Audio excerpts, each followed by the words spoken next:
Hi everyone, my name is Teru. I explain Japanese business through real companies and case studies, all in under 10 minutes. For today's topic, I'm going to be talking about the things that you may not want to do if you're thinking about doing business in Japan. So first of all, let me just quickly introduce myself and background. So I was born and raised in Japan until graduating high school here. After that, I studied abroad in the US for college. Post graduation, I came back to Japan and now I work at the multinational company, which basically means they have headquarters outside of Japan, but they have branches here in Japan. Conclusion is if you're thinking about coming to Japan for business, do not enter Japan with a home market mindset. Let me explain more detail with a real case study. So, Walmart.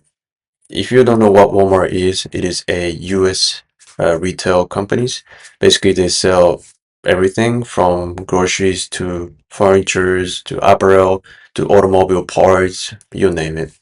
So Walmart entered Japan back in 2002 through Seiyu.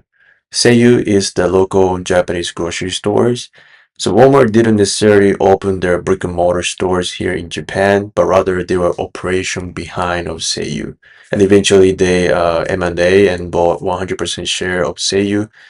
And then so they were basically Seiyu became subsidiary of Walmart. But after nearly 20 years later, Walmart eventually left Japan. Okay, so why Walmart struggle? So there are two main things that contributed to the struggle. One is everyday low price. Everyday low price is Walmart's motto, which is they sell items as cheap as possible, including the groceries. But Japanese consumers tended to prefer quality over the price. So that there was some mismatch between what Walmart was trying to do with their business strategy, trying to sell as cheap as possible, but the customers need or have decent quality freshness, the food over the price. And the other stuff is they didn't really stand out among competitors. They basically there are a lot of local grocery stores here, and then also the convenience store like 7-Eleven, the Family Mart. So Walmart didn't necessarily provide a unique value proposition among other competitors. So those are the two reasons that led to struggle.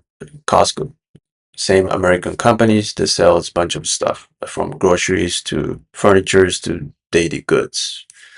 So Costco succeeded in Japan and they come to Japan back in 1999 and now they have more than 37 warehouses here in Japan. Why did Costco succeed in Japan? Well, they understood Japanese consumers and there are three things that contributed to their success. One is unique shopping experience. So Costco successfully turned chore, which is grocery shopping, to leisure family weekend activity at the American style warehouse, which was quite new concept for Japanese consumers, and value over cheapness. Costco didn't necessarily try to sell items as cheap as possible, but rather they try to provide value by selling the bulk. And lastly, the local market adaptation.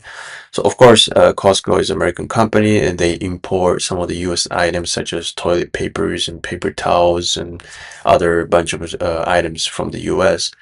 But they also sell Japanese local snacks and food, which were quite a success because those are the items that Japanese consumer also wanted to buy in the bulk. And in Japan, the instant noodles were quite popular. So anything that could be microwavable was quite perceived well. So those are the three key factors that contributed to Costco's success. So it was the same country, right? Japan, but different outcomes. Well, so side by side for the Walmart, they competed on price and they didn't necessarily provide a unique value proposition. Whereas Costco, they competed on quality, localized where it mattered, and lastly, redefined the shopping experience. So the takeaways of this video is that do not assume your global success will transfer. Just because everyday low price strategy work in the US doesn't mean that it work in other countries. So it is very important to understand the local nuances and the local consumer behaviors. and adapt the experience, not just the product. And then lastly, differentiate instead of imitating. Try to think what kind of unique value that you can propose to local people that other competitors are not doing. Lastly, my personal take is that Japan doesn't necessarily reject foreign companies. We actually have a lot of foreign-based companies such as Starbucks, McDonald's, KFC, IKEA, Costco, and there's so many more.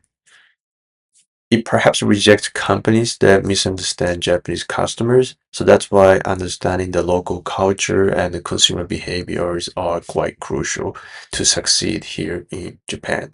Okay, so that's it for today's video. If you enjoyed this video, please consider subscribing to my channel and like the video. I'm trying to make more of this kind of Japanese business videos.